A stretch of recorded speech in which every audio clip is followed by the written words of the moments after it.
950. Real Texas, Real Talk. KPRC Houston, an iHeart radio station. Here we are, relatively early in July, and we're using power here in the great state of Texas like it's the middle of August.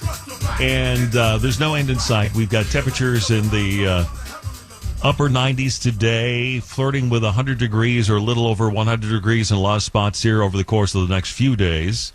Energy demand is high. We're always a little nervous here in Texas after the February freeze of what could happen as far as, a brownout or a blackout or something else. In other words, using more power or attempting to use more power than we have. So we always find it good to get as many voices on as we can to talk about the problem. We have a new voice to welcome to our show. His name is St. Clair Newbern. He's an energy broker. Welcome to the show, St. Clair. And let me ask you, what does an energy broker do anyway? What does that mean, energy broker? So we actually help businesses buy and manage energy. So in a competitive market like Texas, there's a lot of tools that you can utilize to lock in lower prices by being more active in how you procure energy. So that's what we primarily do. And so we're always watching all of the things that are going on in the grid that are affecting prices and help people make better decisions. It wasn't that long ago. I'm trying to remember what the specific event. It was a summer event. This is like a couple of years ago. You probably remember this.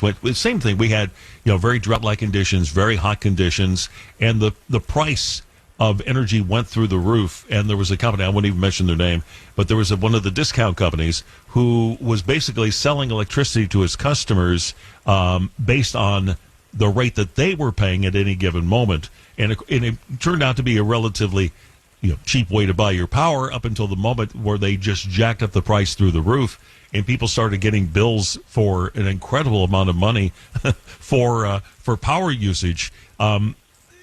Have we done, if obviously a variable rate, to pay a variable rate on your energy bill probably is not the smartest thing to do, is it? Well, it's definitely not a good idea if you don't realize that you're on one and if you don't know how to respond to it. We have clients that are actually on it. They want to be on it, but they have the ability to curtail if prices start rising. And so you only want to be on a variable rate if you know exactly what you're doing and you can respond to it. It can actually be a very useful product, but you've really got to know how to leverage it to your advantage. Most businesses and homes that are smaller scale, it just doesn't make any sense. And unfortunately, sometimes people get onto a plan and they don't realize that there's a variable component to it. Yeah, you have to. In other words, you have to monitor what's going on. You have to know what the price of energy is at any given moment if you're going to go that route. You have to be proactive and not reactive. Correct. What do you think about the chances of us having a brownout or a blackout or some other situation from just not being able to generate enough power this summer? We see already we're using a lot of energy. Our population here in Texas continues to grow. Are we in good shape? What do you think?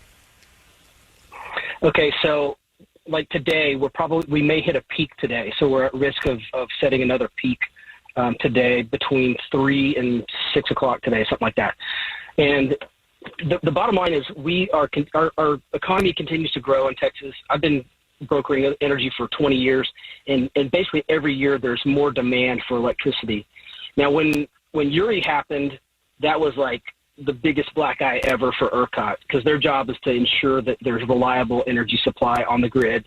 And there was like failures all the way from the wellhead through production to the generators. It was like a failure at many different levels. And so ERCOT is really under the microscope right now. And so they're operating more conservatively. So they're procuring more reserves so they have a bigger buffer because they don't want to get caught short power again. So I don't think that we're going to see a catastrophic event like we saw with Uri. You might see some rolling blackouts if it gets really hot, but that's where they're doing a controlled outage in a certain area for a short period of time, then they roll to another area. So I would say that that's the thing that we're most likely to see. I don't see it being a catastrophic event like we saw with Winter Storm Uri. So when ERCOT wants to buy reserve power, what kind of power do they get, and where do they get it from? So there's essentially different markets that they can buy power from. So if you own a generation asset, you could sell it as a product firm to a counterparty, or what you could do is you could bid it into the ancillary service market. And so ERCOT has the ability to go out and procure, essentially it's like an insurance product where a generator says, hey, I'll be online and ready, and you just pay me, and I'll sit here and I'll be ready to go when you need me.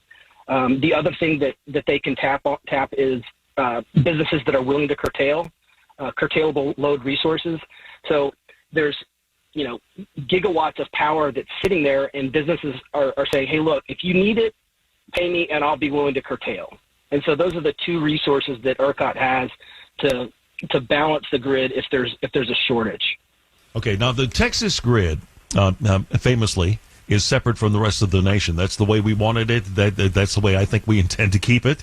But does that cause issues when you're trying to get reserve power or trying to get power from another source? Does the fact that we have an independent power grid, does that cause a problem? So I looked at that specifically during Winter Storm Uri. I went and I looked, what was available if we did have ties to the east or west, and we could have imported power, but there wasn't power available. So during Winter Storm Uri, it wouldn't have mattered if we were connected to the east or west, because there wasn't capacity available. Like, in Louisiana, they were short power, and basically everywhere around us was short power. So I don't really see that being an issue that is hurting Texas. And I think that the fact that we are independent, has served us well, being a competitive market and allowing us to operate as we see fit without having the FERC and NERC all over us. There's different opinions on that, but being in the market 20 years, I think it's been a good thing for Texas.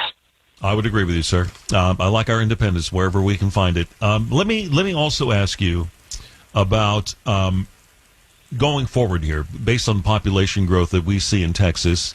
The amount of new companies that seem to continue to want to move here. At some point in time, we're going to have to build new traditional power plants, are we not? We can't keep relying on putting up more and more wind turbines. I understand the tax benefits of doing that versus building a traditional power plant, but at some point we have to expand our traditional power, don't we?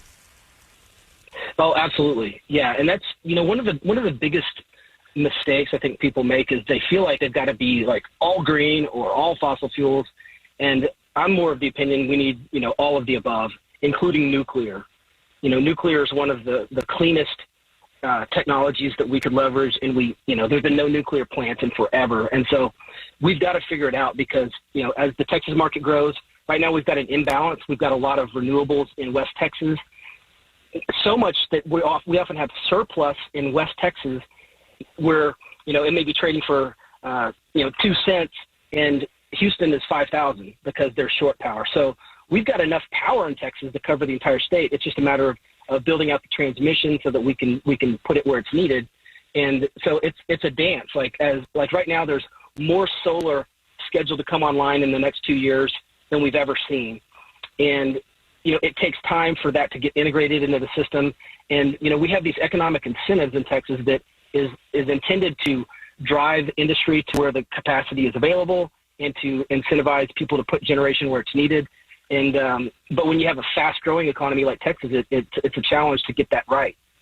All right. Sounds like transmission lines are a relatively big problem here. Like you said, if you've got all the power you need in West Texas, but you don't have the ability to transport it to other parts of the state, that's a problem. Whose responsibility is it to buy, to pay for, and to install these transmission lines? So the local utilities are responsible for actually building out the poles and wires. And, there's coordination, at all levels, ERCOT and the PUC and things like that. But ultimately, the rule is in Texas, if you want power, the utility has to build it to you. And so they're responsible for building the poles and wires to transmit the electricity. And, these big transmission projects are a function of the market design and figuring out where we're going to need transmission. And those bigger projects are more complex and more costly. And, we got to make decisions today for things for the scenario that we want to have in 5 years or 10 years. And so these are big projects that cost a lot of money and take a lot of planning in advance. One of the good things is that we're shifting to more distributed energy resources, and that's kind of a trend that we're seeing. And I expect that to pick up where, people are doing smaller generation projects on the edge as opposed to just big centralized generation projects. Okay. All right. Well, actually, I feel quite a bit better after having talked to you. I feel, if nothing else, I'm reminded this is an election year, and I'm pretty, especially here in Texas, and I'm pretty sure that the last thing that Governor Abbott wants is a bunch of blackouts in the state of Texas, because that probably wouldn't be too good going into the fall, would it? No, that's the one thing you can rest assured. Politicians do not want to have another Winter Storm Uri on their hand. So I think that ERCOT's doing everything they possibly can. In fact, they're getting criticized for being too conservative, but I think I think they probably have to do what they're doing. All right, St. Clair. Hey, thank you. Good to talk to you. Appreciate your time. Hope we can call on you again sometime. Anytime. Happy to do it.